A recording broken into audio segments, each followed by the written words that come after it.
to My Life and Coasters, where today I'm on Monk's Walk in Thorpe Village to check out Hyperia and Thorpe Park.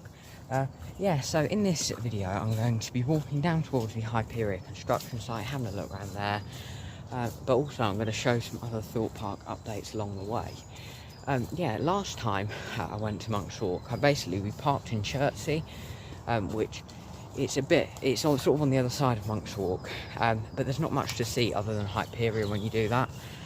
So we've done the Thorpe Village route today, just parking in the village and walking this way so we can see some of the other parts of the park. Yeah, so I've been walking down Monk's Walk for just over 5 minutes now. Made it to the sort of a bridge. Yeah, I imagine this goes over the water. You've got like a big water park inflatable thing over there. Never knew that was really there. I knew they had something of a sort, but I didn't know it was like there all year round. And head up here. See Stealth over there now as well. Lovely view of the swarm there as well. So the first real thing to look at then is this theming from Angry Birds Land that's just been dumped down here. Yes, the TNT blocks. Yeah, that's a shame. Well, there's a speedboat over there. Yeah, shame to see it like that, but yeah, I'm glad Angry Birds Land is gone though. Some more signage and stuff. Coming up to Rumba Rapids now. Oh wow, look at these boats. They're just out on land. This is very cool. Right, so we've got some ride parts down there. So yeah, there's an old Loggers Leap boat down there as a planter. Oh, this is them without the tyres. Oh, there's the old theming from Rocky Express. This is definitely worth doing it this way because you get to see all this extra stuff. Yeah, the walk's not been too muddy so far. Oh God, it's full of rapids down here. Because I guess we're getting to the back of them now. These have all got their tyres on, and I think these are probably the ones that have just been done. All those have got the covers on. All coming up to the back of the volcano for Nemesis Inferno. But that view of Stealth, that is something quite spectacular. See, I'm at the back of Nemesis Inferno now. You can see the first drop out of the station. Got the old Rumba Rapids boats there. They're not used anymore. Yeah, the exit for Thorpe Park.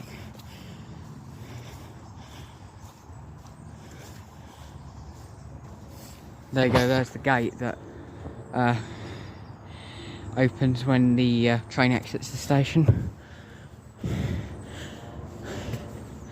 Yeah, it doesn't look great from the back, but then it doesn't need to because you're never really going to see it from the back unless you're walking down here. Yeah, is that the brake run? Yeah, it is. The brake run's there. Yeah, and that's where you come out of the station and exit down that ramp. Some great views here of the other parts of Inferno. You can really see like a lot of a lift hill and stuff. Yeah, some views that you don't actually get from in the park. Like the back of Stealth, that was a really nice view. Not far now, because if you think about what's inside the park, it's literally Nemesis Inferno, then it's Hyperia. So yeah, excited to see how different it looks. Not being down here for like 2 months, so yeah, very excited. There's literally the exit for Nemesis Inferno.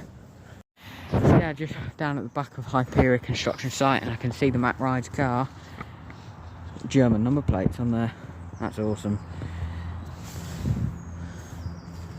Mack Rides crate there. Look at that. Wow. Mack Rides at Thorpe Park. Right, let's actually go and see this coaster. Here we go then. I've made it to Hyperia, and it does sound like there's work going on, which is very exciting. Oh, wow. See top of Colossus there. Not got scaffolding on, which is interesting. That seems to have been removed. Yeah, I'm going to start off then at this maintenance shed. See what we can see. It's obviously got some access steps. Yeah, I imagine there'll be like a wall on there when it's actually in operation. Yeah, it's a bit slippy down here now. I'll take back what I said about it not being too muddy. Oh wow, we're already getting a great view. Hyperia.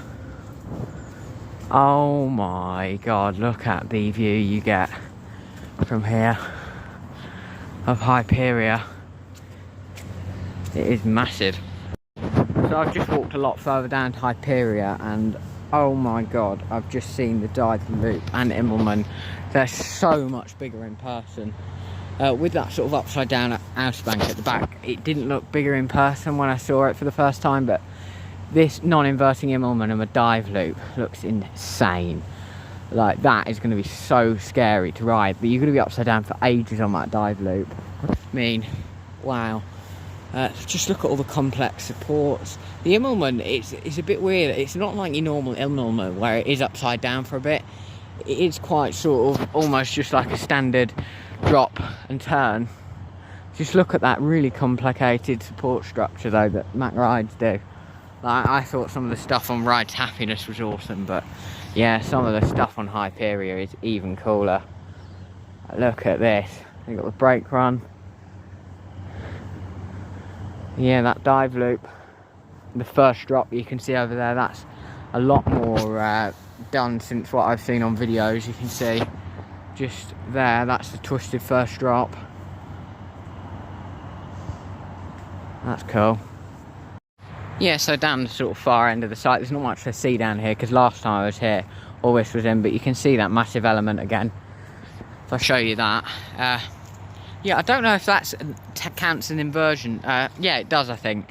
So that, I believe that'll be Europe's tallest inversion.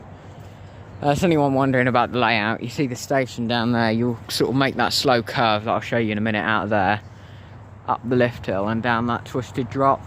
Then you go up into this non-inverting Immelman, which is sort of a tall bit you can see up there. Then you'll come down through that and up into this massive overbank element all the way up there.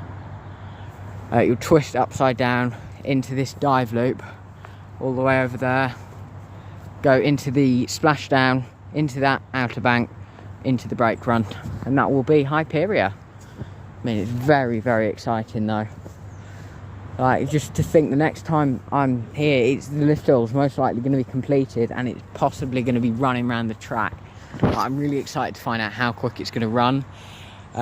Mainly I want to see how it's going to take that dive loop, dive stall, because yeah, that's going to be an epic moment.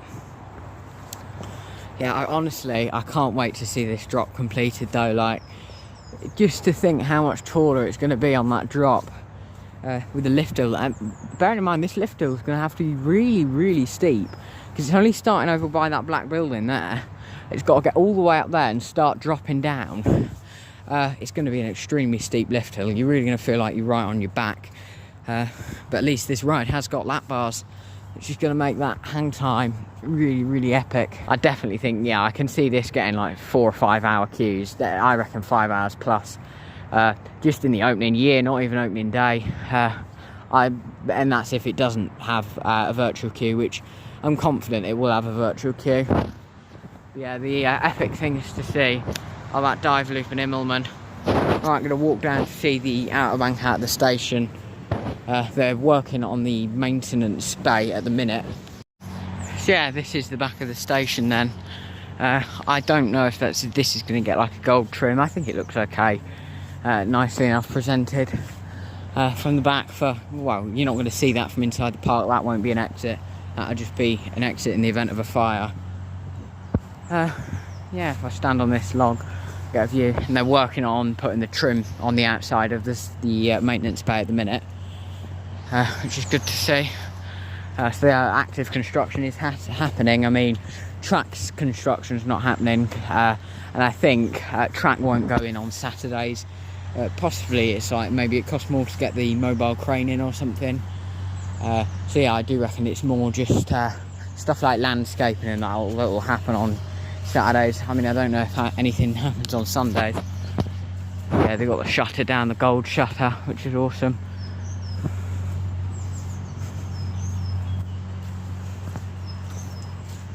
Yeah, right, basically going to finish up looking at Hyperia.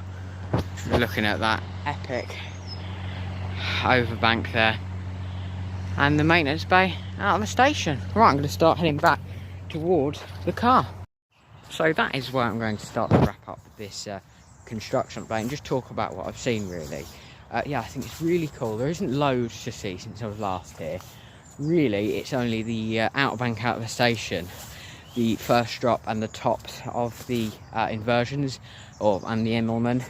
But yeah, I think it was really cool to see it today. It's about what I was expecting to see. I mean, I was hoping to see maybe a bit of track, but then I thought with it being Saturday, it's unlikely. So yeah, I'm quite happy with what I've seen of Hyperia today. The next time I come down here is going to be like, I think at the earliest it will be when they're putting the lift hill in, if that happens on Saturday, but it's probably going to be the start of the season, I'd say now, because Thorpe Park have actually said themselves 3 to 4 weeks on construction, and really that puts us near the start of the season, and I'm not going to come down a week before to the construction site if I'm only coming down the next weekend for the opening. So yeah, that is it for this video. Thank you guys for watching. After this I'm heading down to the Legoland Windsor Resort for their opening day this year, or the Brick Days opening day. There's some construction from there, massive updates on the new coaster, a few more construction updates as well as a vlog from there. So yeah, I'll see you in those videos. If you're wondering sort of what time I come down to Monk's Walk, it's about 10 past 10 in the morning, 10:15. So thank you guys for watching, and I'll see you in the next one.